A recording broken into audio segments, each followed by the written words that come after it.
Pagi ini saya ingin berbicara tentang Tuhan yang ada di rumah Potifar.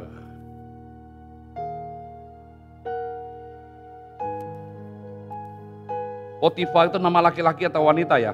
Hari ini saya ingin bicara 3 atau 4 hal. Ya, Tuhan di rumah Potifar. Kasih tahu ke kanan, Tuhan ada di rumah saya. Kasih tahu dia. Lu tahu nggak? Tuhan itu juga ada di rumah gue. Nilai kita hari ini, nilai Anda. Berapa sih nilai kamu? Berapa orang nilai Anda? Cepet ya.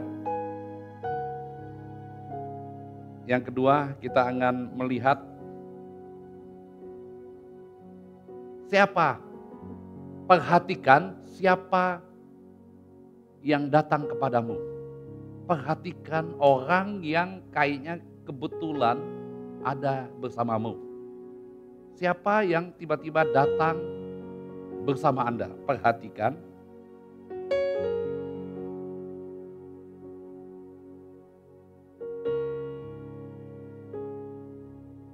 Yang datang kepada Anda.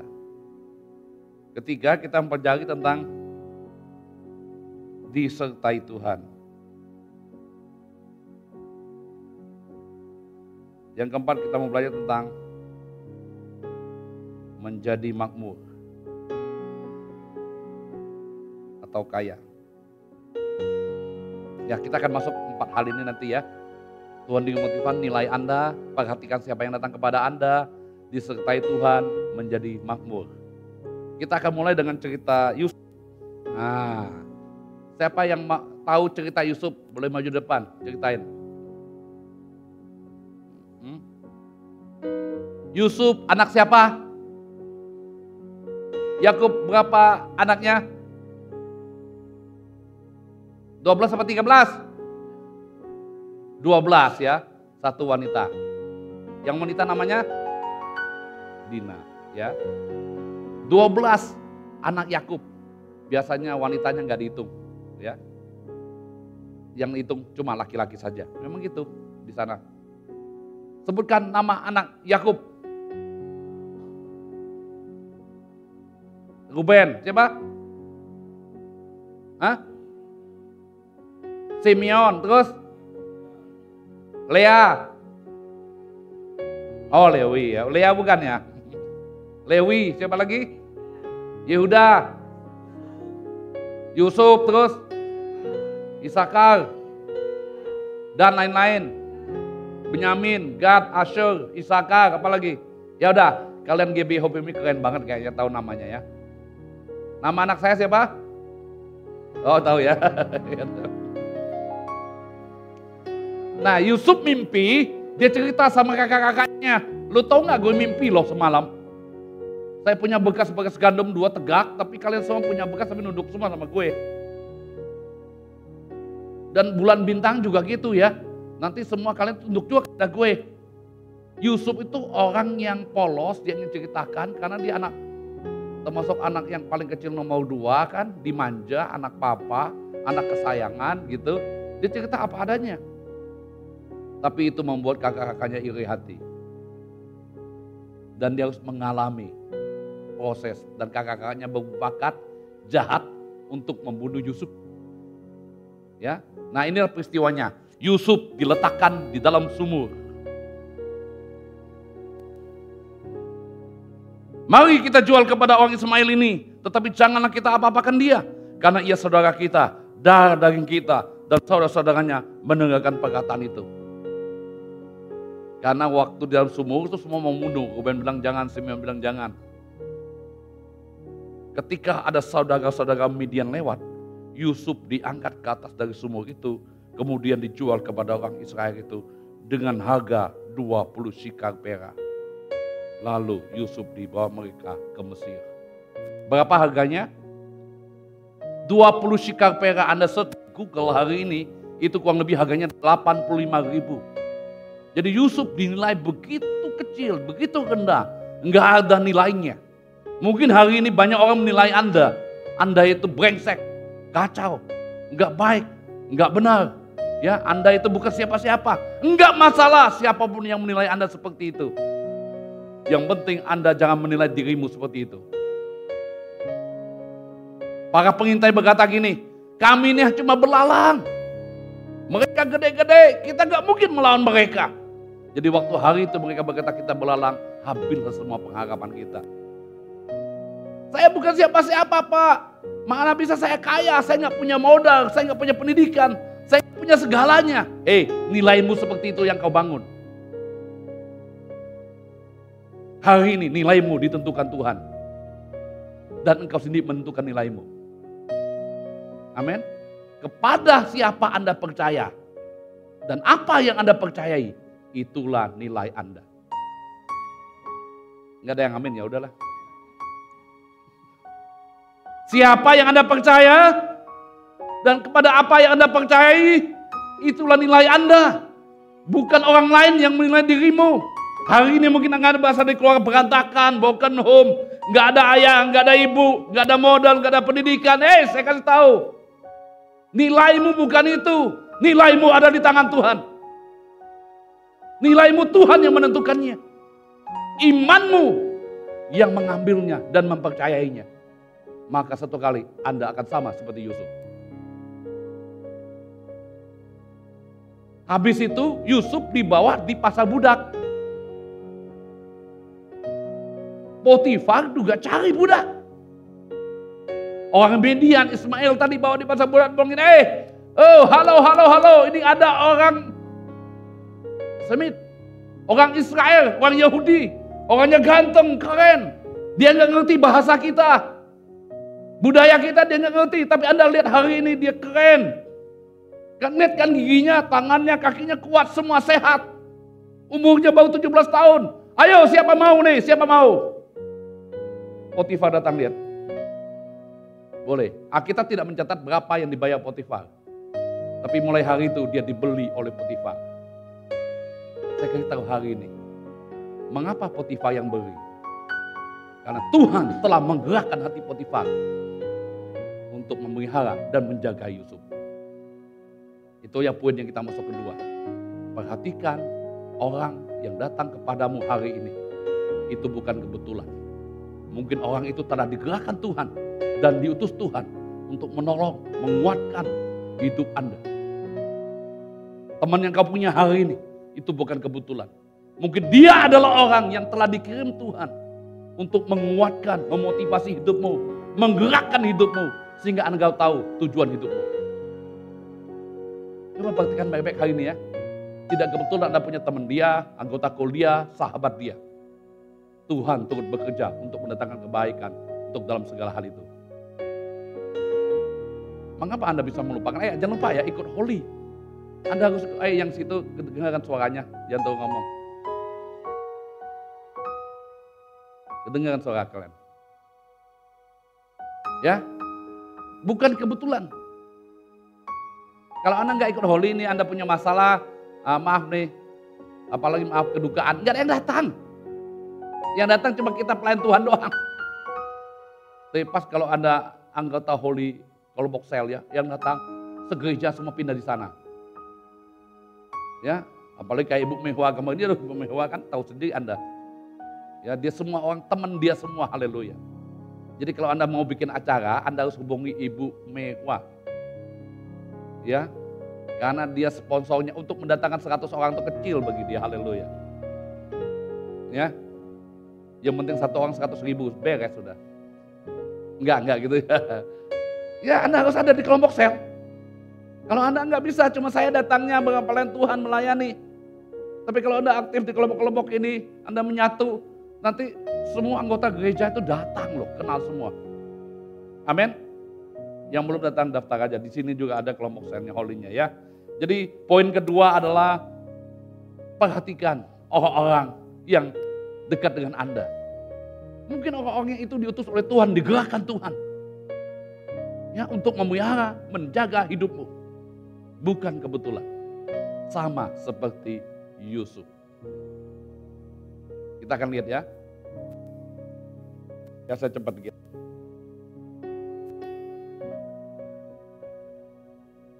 Nih. Yusuf di rumah Potifar.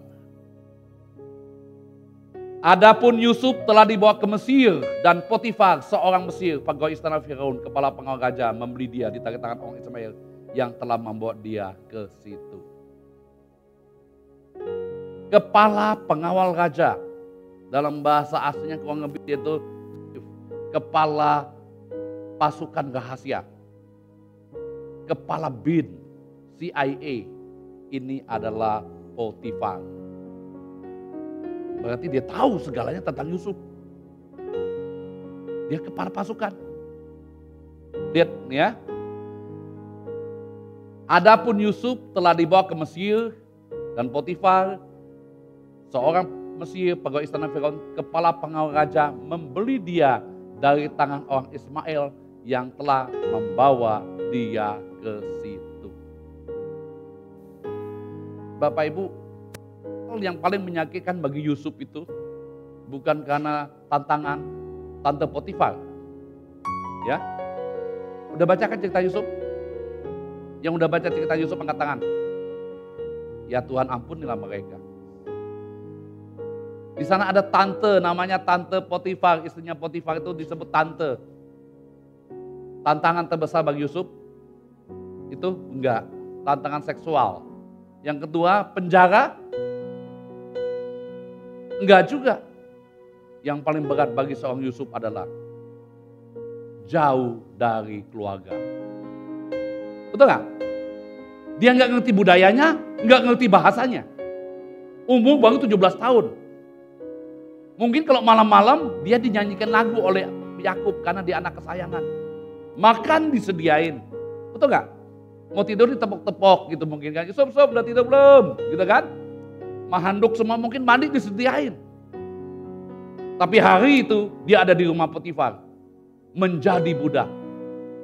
Semuanya berubah total. Kangen akan keluarga. Kangen akan papanya.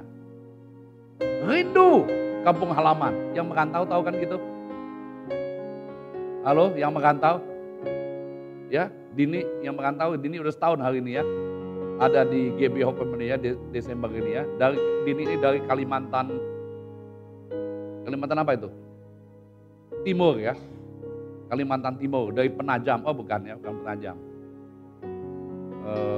Samarinda terus ke sana. Samarinda ke tempat pelayanan orang tuanya 300 km. Jadi kalau Bapak mau ikut atau mau diutus ke sana silahkan daftarkan diri sama Dini. Ya. 300 km dari Samarinda. Ya. Masih tanahnya kuning. Anda boleh datang ke sana. Kangen. Waduh, itu yang sangat sulit yang harus dialami oleh Yusuf. Ayat selanjutnya. Tetapi Tuhan menyertai Yusuf, nih catat baik-baik. Tuhan menyertai Yusuf sehingga ia menjadi seorang yang selalu berhasil dalam pekerjaannya. Maka tinggallah ia di rumah tuannya orang Mesir itu. Yusuf tahu nggak ia disertai Tuhan kalau ayat ini? Hah? Hah? Tahu dia disertai Tuhan. Ini bahasa itunya ya. And the Lord was with Joseph. He was a prosperous man. Wah, ini saya mau ganti, saya mau suruh Meta bikin gede-gede. Tulis, the Lord was with Boaz Braga. And Boaz Braga was a prosperous man. Yeah. Ya, saya tempel gede-gede di sini nanti ya. The Lord was with Joseph so that he prospered. Anda lihat sini, yang ditulis di Alkitab kita ini, Yusuf yang disertai Tuhan dan kaya dan makmur. Potifarnya nggak tulis so kaya makmur. Yang ditulis itu Yusuf disertai Tuhan dan dia makmur. Pak Boas nggak salah nih. Kalau kita disertai Tuhan nggak mungkin dong jadi budak. Harusnya dia dari budak dulu baru disertai Tuhan. Gitu nggak? Pikiran kita selama ini. Hah? Nah sekarang nih kita tanya lagi. Yang kemarin ditanya. Kalau Anda mendengar kata gini. Orang itu diberkati Tuhan loh. Pak Hendrik ini diberkati Tuhan loh. Betul nggak? Nah sekarang apa yang ada di benak Anda waktu saya ngomong orang itu diberkati Tuhan? Rumah banyak, terus mobil banyak, istri banyak, oh tak mungkin, bukan. Hati-hati, mana Yani ini?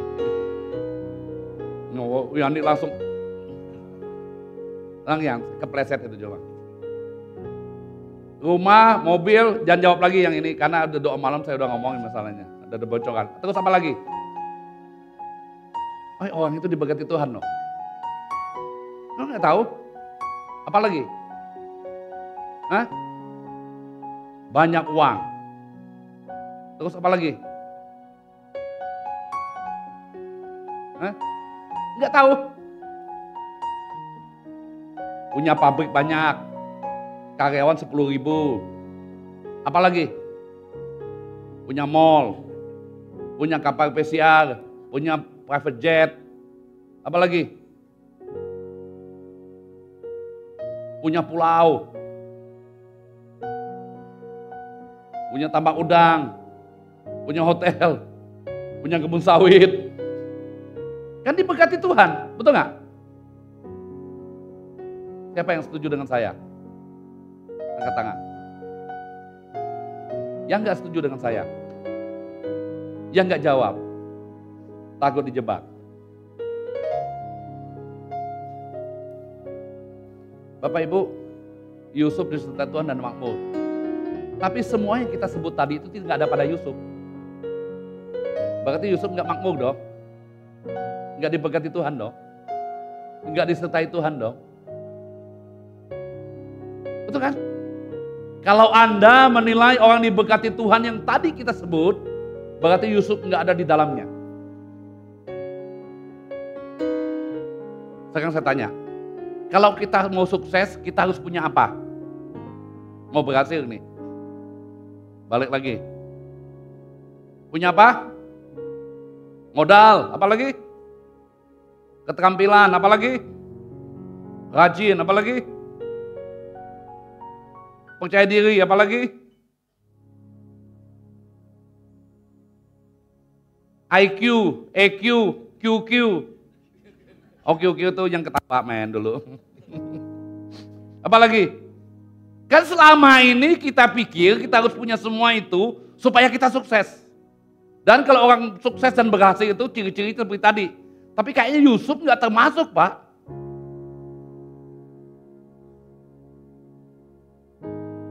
Anda mulai nangkep hari ini?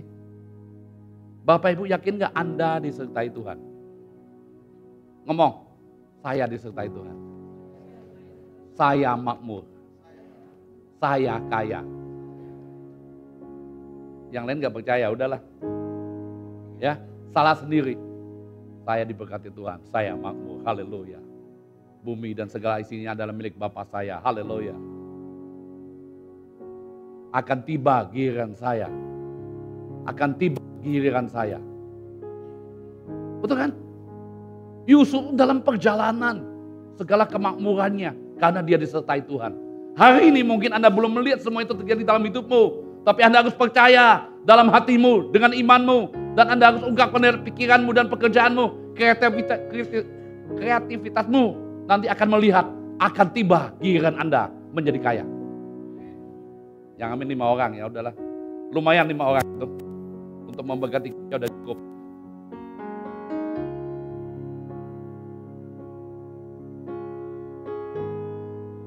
Karena kita berpikir gini, kalau kita disertai Tuhan, kita makmur itu harusnya kita nggak jadi budak. Harusnya kita jadi pejabat, betul nggak? Di pikiran kita, kalau saya jadi pejabat saya kaya. Kalau saya jadi bos saya kaya. Kalau saya yang mengendalikan segalanya saya kaya. Bapak Ibu sering nggak gini? Payah Pak, kalau kita kerja sama orang nih, bosnya nggak seiman dengan kita. Bosnya pelit. Bosnya sadis. Kita salahin bosnya melulu. Kalau orang disertai Tuhan, bagi dia udah cukup. Mau bosnya kejam, tidak kejam, pelit, murah hati. Dia yakin segala berkat datangnya daripada Bapa. Potifar cuma alat Tuhan. Kalau dia yang menghambat berkat itu, dia berurusan dengan Bapa. Bosmu yang kejam, yang sadis, yang beda keyakinan. Kalau dia menghambat segala berkat yang telah Bapa turunkan kepadamu, dia tahan-tahan. Dia akan muntah, haleluya. Langsung di check out. Halo? Karena Anda dan saya itu bukan hanya disertai, bukan hanya makmur, tapi Anda dan saya adalah biji mata Tuhan. Coba yang ke kanan. Ya Hendrik coba pegang itu, pegang matanya Hendrik, boleh nggak dimain-main bola matanya? Hah? Ada yang berani main bola mata Anda? Hei, cari tahu dengan imanmu. Jangan macam-macam lu bos ya, gue ini biji mata Tuhan. Lu main-main gue, biji mata Tuhan lu berani mainin, berurusan dengan Tuhan lo. Lu penyot, lu pensui lo. Iya jangan main-main lo, betul kan? Modal lo. Anda harus punya iman seperti itu Bapak Ibu.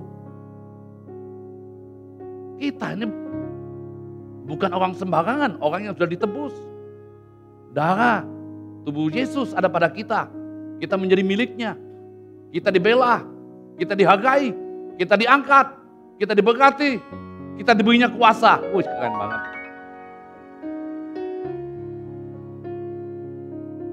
Sekarang gini, coba Anda bayangkan lebih enak saudara-saudara Yusuf yang ada sama papanya apa Yusuf yang lebih enak?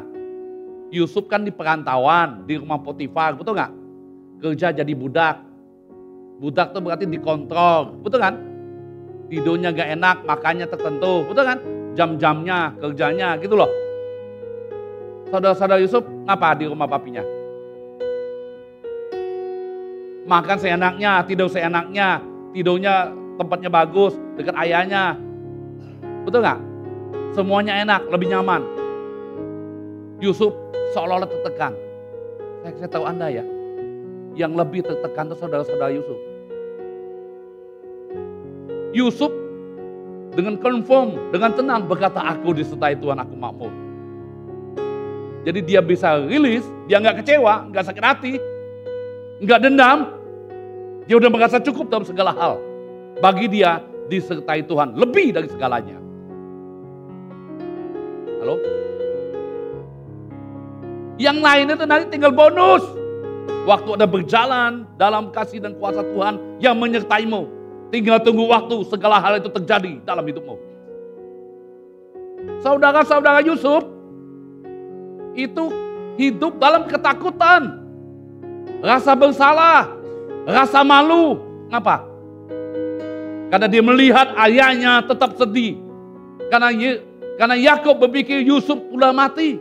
Ayahnya nggak mau makan. Gundah gulana. Puluhan tahun. Saudara Yusuf yang 10 orang itu. Tidak termasuk Benyamin kan. Itu rasa takut. Rasa bersalah. Rasa malu. Karena mereka telah membunuh Yusuf. Kalau rahasia ini terbongkar setahun, 2 tahun, 20 tahun. Bagaimana? Hidup dalam tekanan. Tapi Yusuf waktu dia tahu Tuhan menyertainya, dia tenang. Dia cukup. Dia hebat. Maka itu Potifar angkat dia menjadi kepala budak di rumah Potifar. Wah keren banget ya. Semua kamu atur aja Yusuf.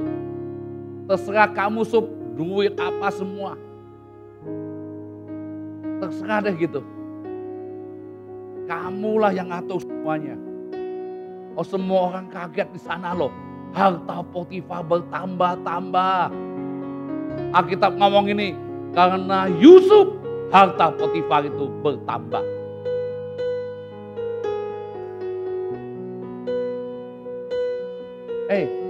Jangan-jangan hari ini bosmu diberkati karena ada Anda ya? Hah? Atau sebaliknya? Karena ada kita rugi melulu. Gagal dia kerja sama kita nih kayaknya.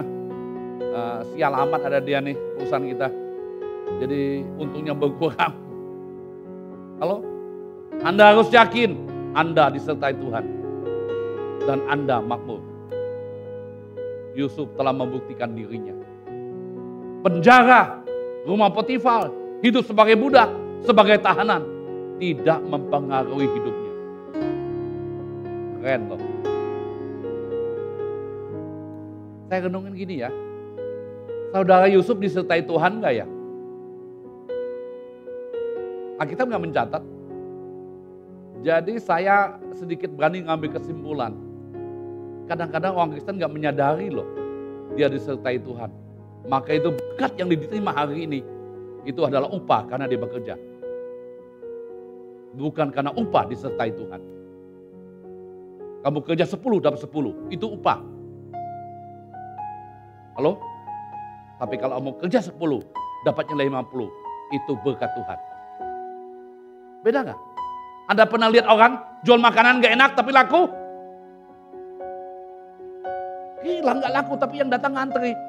Kita ngomong ini pakai dukun ini. Jangan ngomong sembarangan loh, haleluya. Karena dia disertai Tuhan. Yang kita ngomong enak, orang bilang enak. Kita bingung, kok laku banget. Yang bikin enak gak laku-laku. Karena apa? Karena tidak ada Tuhan di dalamnya. Yang pahit pun terasa manis. Karena ada Tuhan di dalamnya. Halo? Yang manis pun terasa pahit. Karena ada dendam di dalamnya. Haleluya.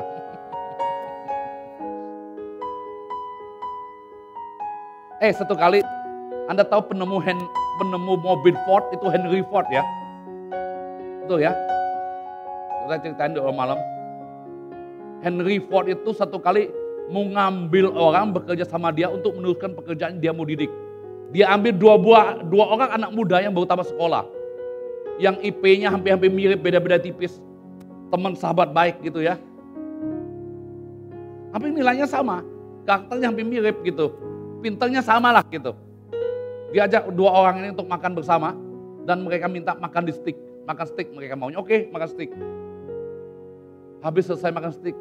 Henry Ford ngomong ini, gue pilih dia. Bukan kamu. Teman kaget. Om, kita kan belum di-interview. Kok Om telah memilih teman saya daripada saya? Omnya nggak tahu. Saya dan dia itu, kan 12-13 kami. Lewat makan, Om ngomong saya pilih dia, bukan saya.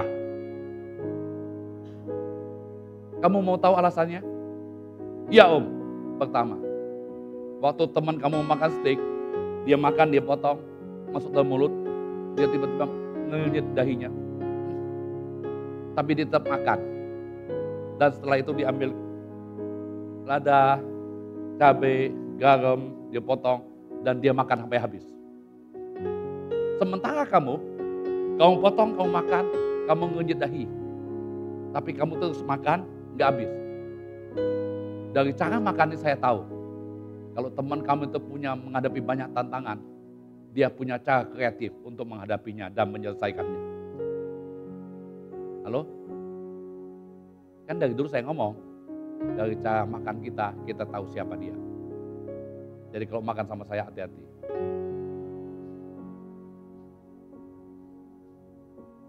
Ya, yang kedua, waktu pegawai bawa makanan itu, steak itu, teman kamu ngomong, terima kasih dengan ramah sambil senyum gitu ya. Terima kasih, haleluya. Sementara kamu nggak ada terima kasih, nggak menghargai kerjaan orang lain. Ya, bahkan kamu cenderung lihat saya terus. Itu tipe penjilat. Ya. Ini bicara attitude, sikap.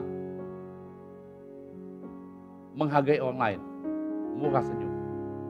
Jadi saya telah putuskan pilih teman Anda. Paham? Semua kita ya anak-anak Tuhan harus punya sikap-sikap seperti ini. Ya, kasihlah tip. Ya. Betul nggak? Parkir di mana gitu ya. Orang ojek antar barang kasih tip. Halo? Betul nggak? Ya?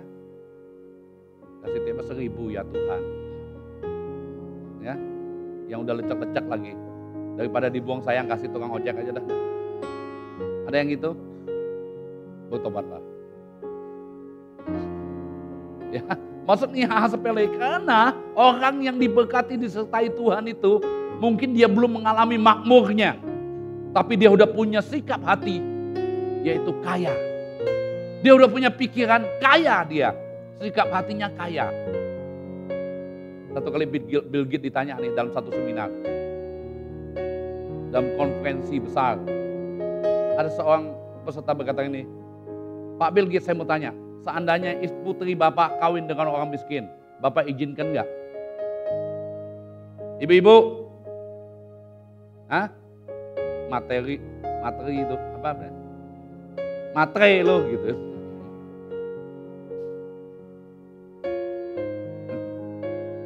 Izin nggak anak kita kawin dengan orang miskin? Tapi ganteng loh. Ganteng. Kayak Lee Min Ho. Mamanya yang mau katanya. Bukan anaknya. Udah nak kalau nggak mau mama aja. Siapa Tuhan yang jawab?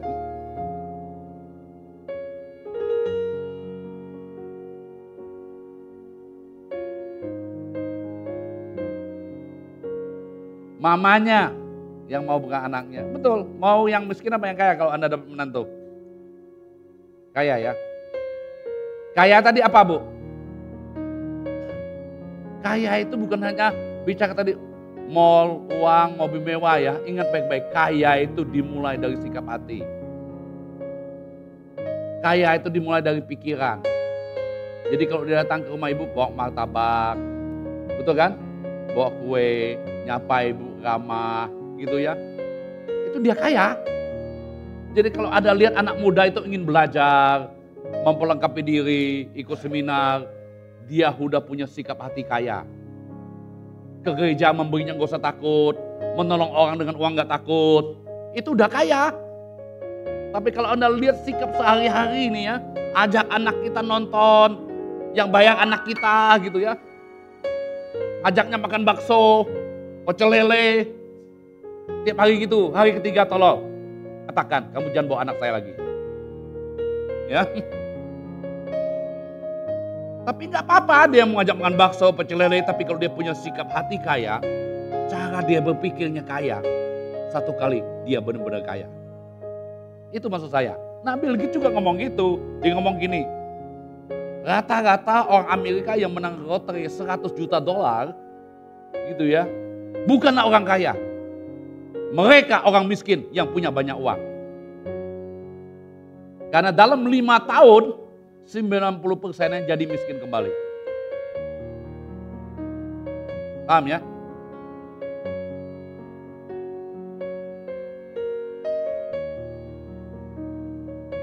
Yang kaya bisa mati untuk menjadi kaya.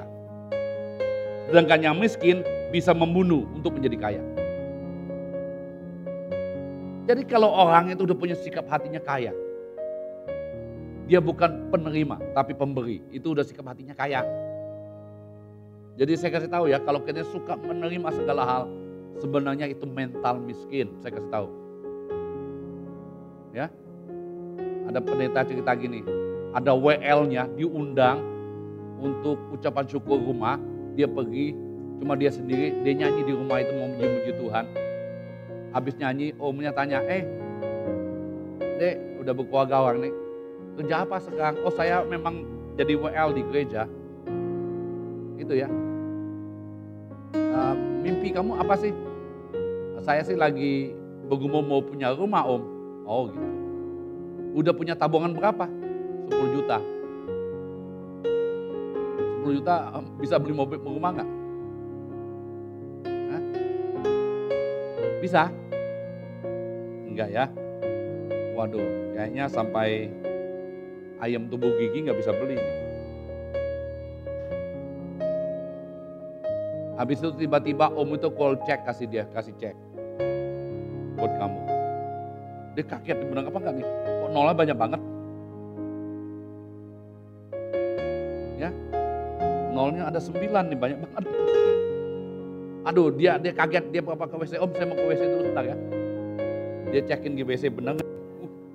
Bener loh. Dia bilang, om ini bos saya, nggak salah om, enggak.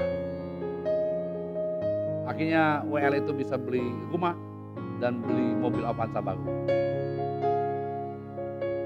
Oh biasa kan?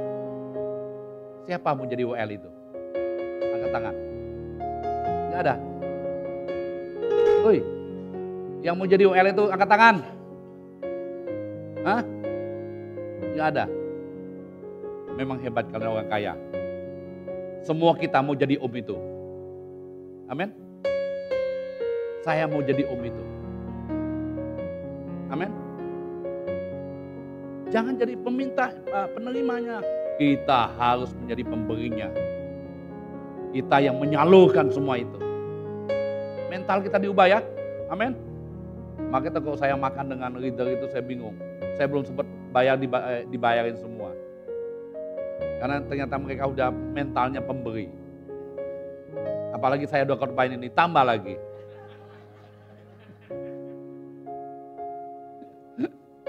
Enggak, ini benar. Ya, Anda harus praktekkan mental ini, harus kita punya. Kalau Anda ingin melihat berkat itu turun kepadamu. Oh, dulu saya memberi dulu ya, pemberian tuh. Aduh, kayaknya bergumul kalau ibadah itu memberi. Bergumul banget. Saya cerita ingat nih di kampung dulu ada orang kalau ibadah dia dulu kasihnya 400, 500 sekali. Kalau ada dia kita senang banget, gila. Ini orang kasihnya 500.000 sekali ibadah gitu ya. 400.000, waduh. Saya tiba-tiba ngomong, Tuhan, gue mau gitu nanti. Gue mau kasih kalau ibadah tuh kasih. Ya, artinya saya kaya banget gitu. Betul gak? Ya dong, harus punya imannya gitu. Bukan kita ngetumpuk semuanya senang gitu. Yang kita ngetumpuk semuanya. Ya, oh ini gede banyak senang. Saya kasih tahu, ngomong sama Tuhan dalam hatimu. Tuhan, bukan hanya dia, saya juga mau memberi seperti dia memberi. Artinya Anda kaya kan udah. Betul gak? Tapi harus dimulai dari mental. Hari ini mungkin Anda belum punya. Tapi harus dimulainya sekarang. Saya udah tanamkan diri saya mentalnya kaya. Mungkin di dompet tinggal itu uangnya. Ya udah kasih aja, haleluya, karena saya memang kaya. Nanti urusannya karena saya disertai Tuhan dan saya makmur. Halo? Diam semua. Kalau soal duit udah diam, haleluya.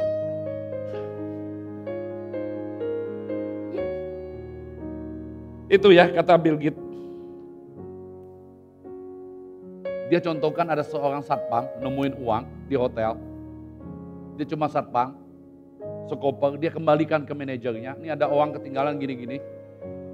Ya, akhirnya satpam itu dipanggil, dikasih tugas jadi resepsionis, dan akhirnya jadi direktur hotel itu. Karena apa? Mental dia kaya. Amin. Sekalipun nemu uang satu koper, orang ketinggalan, dia tetap kembalikan. Mentalnya kaya. Maka itu orang yang suka merampok, mencuri, korupsi, kan mentalnya miskin dia. Betul nggak? Tapi kita adalah orang-orang kaya yang disertai Tuhan. Kita itu ayat selanjutnya. Setelah dilihat oleh tuannya bahwa Yusuf disertai Tuhan dan bahwa Tuhan membuat berhasil segala sesuatu yang dikerjakannya. Potifar lihat loh. Wah, orang itu disertai Tuhan. Ya. Wah, dia disertai Tuhan. Orang itu disertai Tuhan loh. Itu pelayan GB Hope Family itu disertai Tuhan loh. Atau sebaliknya, layani, tapi kayak hantu. Disertai. Kita adalah orang yang disertai Tuhan. Maka Yusuf mendapat kasih tuannya dan ia boleh melayani dia. Kepada Yusuf diberikannya kuasa atas rumah dan segala miliknya diserahkannya pada kekuasaan Yusuf. Waktu dia bisa dipercayai, Tuhan berkasih karunia lewat Potifar, ya, dan akhirnya dia diangkat menjadi kepala dari rumah tangganya. Sejak ia memberikan kuasa dalam rumahnya dan atas segala miliknya kepada Yusuf, Tuhan memberkati rumah orang Mesir itu. Karena, kali lagi, sejak ia memberikan kuasa ke dalam rumahnya atas segala miliknya kepada Yusuf, Tuhan memberkati orang Mesir itu karena siapa?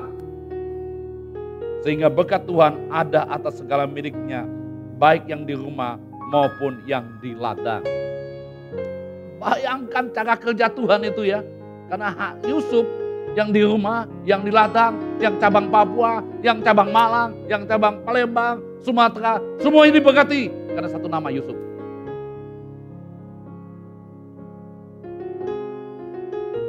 Keren ya. Jadi karena dia udah kasih, Tuhan bekerja di dalamnya.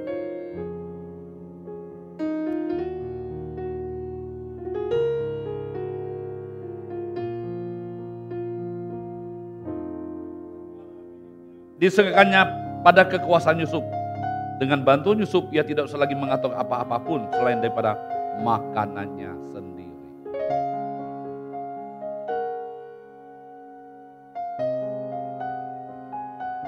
Kalau hari ini Anda terkungkung dengan satu pekerjaan yang kayaknya Anda nggak bisa membuat Anda mengalami lompatan,